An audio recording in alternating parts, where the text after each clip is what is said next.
actually been moving away from large hospitals and actually closer to the patient's home. And that's been a long-term move.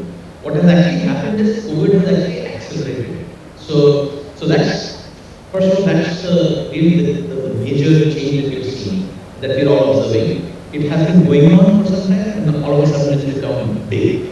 For example, some analysts said that, found out that what, telehealth is 38 times higher usage than it was pre-pandemic. 38 times, right? And 83% of the patients who have once used telehealth, they have reported saying, hey, we want to use it again. So, once people are accustomed to the ease of telehealth and not having to go and so on, for certain types of usage, it has already become popular and looks like, from what they're saying, it will continue to be popular. That's just one example of how healthcare is moving away from, a set location like a hospital closer to your home.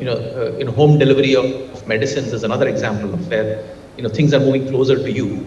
But at Optum, actually, we are working at all sides of the opportunity. So, for example, we are using technology to build out the plumbing that enables any provider to at an instant put their capabilities or their services online for others to use. So we are providing them with that service.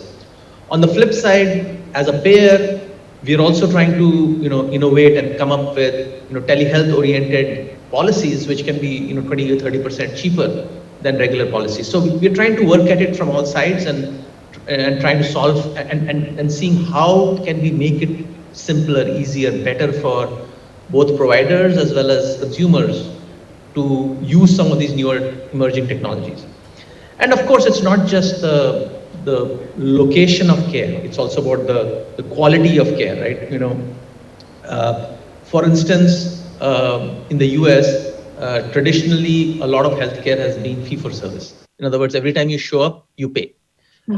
As Optum is taking a lead in slowly moving into value-based care, and as we do that, you get into different models where the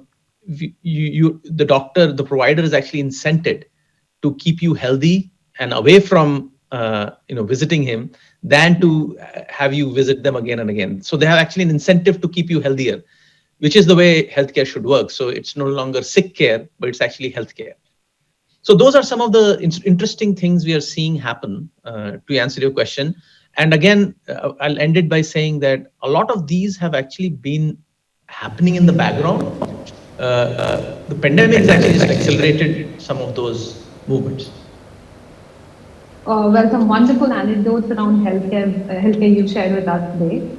Moving on to my next question. As a technologist, what are some of the innovations in recent times that excite you and which you think have the potential to revolutionize the way we look at healthcare? Yeah, again, there are so many aspects. It's hard to call out a few, but let's call it a few, maybe 3 or 4. The first one and the one that is most emergent, I would say, is the consumer experience. For a very long time, and I'm relatively new to healthcare. I came from a financial services background. For a long time, as a consumer of healthcare seemed very traditional to me. It was all about doctors' availability, nurses' availability, and I am, at their mercy, if you will, right? So it wasn't always about consumer experience, about member experience, about patient experience. Actually, to be honest, if you ask most of the practitioners, it wasn't very much about the doctor's experience either. So experience was lacking. The people were not getting a good experience. I think what digital technologies enables you to do is sort of weave in the consumer experience on top of whatever you're doing. And once you are accustomed to using Amazon or even depending on which bank you use, that once you get used to that, you actually want all your services to look and feel similar. You want your services to anticipate what you need, not just give you what you're asking for. So I think that's where I feel healthcare can make great strides. in the overall improving the experience, in particular the consumer experience, the experience that you and I go through when we are sick or even when we are well, right? So that's what. So talking about well, when we are well, that brings me to the second point where I think technology can help a lot, which is around wellness. So if the market for healing sick people is large, my belief is that the market for keeping healthy people healthy is even larger. So there is a bigger potential. If I have solutions to keep you healthy, that's actually better, and that should actually in the end be more profitable for me. So for instance, I have an app on my phone that tells me, what have I eaten. As long as I give it the right inputs, it tells me, what have I consumed, what's the balance of my food, what am I missing today, and how many glasses so it's actually helping me get healthier, right? So uh, I think you can find diets, you can find exercise regimens, you can find using your mobile phone more and more.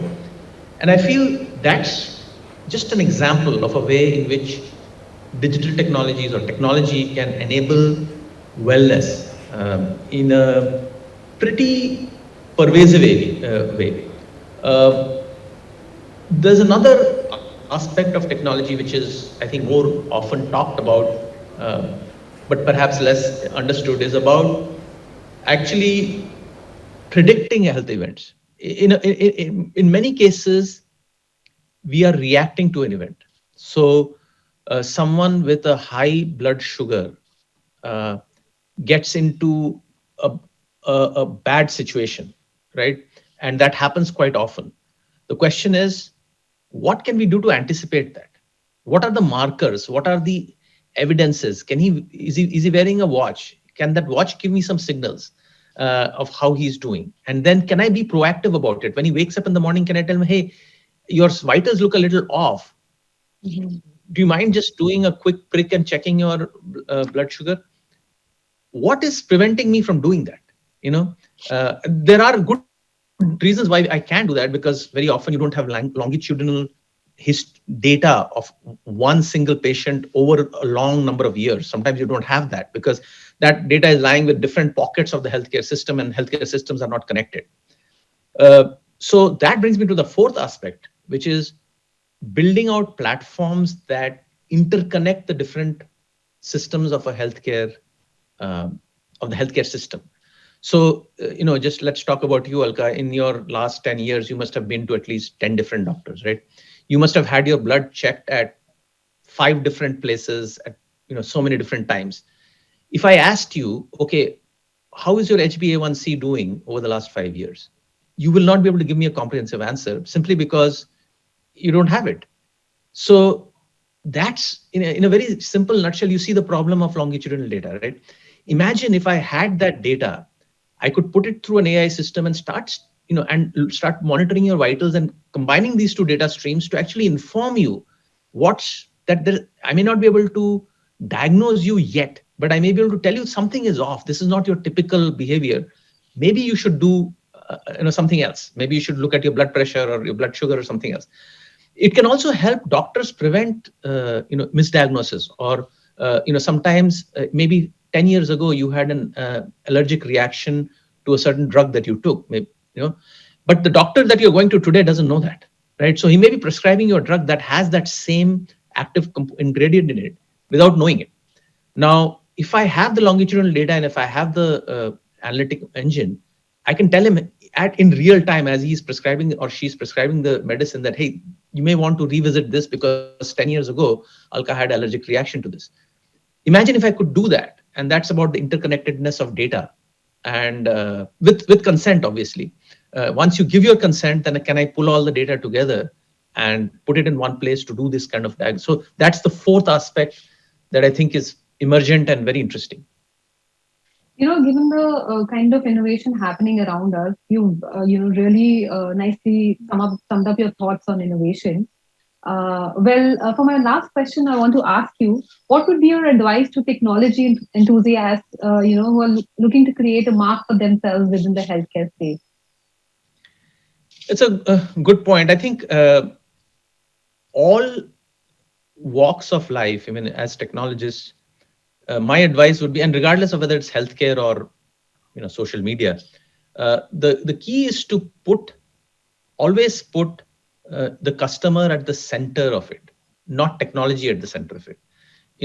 Doing technology just because it's cool can only take you so far and not any further. So that's point number one. Always, customer at the center. What is the problem that you're solving, and is the problem essential or is it just a side issue? And sort of dedicate yourself to more essential problems if you can, if you have the choice. So what I'm trying to push is healthcare before social media. That's what I'm saying. But even within social media, maybe you can focus on the individual and say, what can I do for this person, rather than what can I sell to this person. So that's one. The second is, I think very early on in our careers, and you would have gone through it. I have personally gone through it. You have an array of choices, and unfortunately, some of the choices you make kind of highly levers you towards one direction or the other. So I'm urging people to make choices more thoughtfully. With a slightly more longer term thought. So, for example, money versus mission. We when we are young, we all make much less money than we want to, and so we want more. But should it come at the risk of your mission? And that's a question, because money can come. Missions are important. So I think the money versus mission is an important choice that you have to make. Related to that is now versus later. Do you want everything now, or are you willing to learn now and have a payback later? Very often we make the wrong choice, and later on the opportunity to learn goes away. So I would actually say that, in my experience, what distinguishes a truly great career from a good one are those choices. People have made those thoughtful choices a little earlier, which has enabled them to get to great as opposed to good enough. That's some great advice from you. This will definitely enlighten the technology enthusiasts. With this, we come to an end of this interview. Thank you so much for joining us today and discussing innovations, telehealth, remote monitoring, consumer interest, and engagement. I'm sure the audience will leave with some knowledgeable insights today. Thank you so much. Thank you, Alka.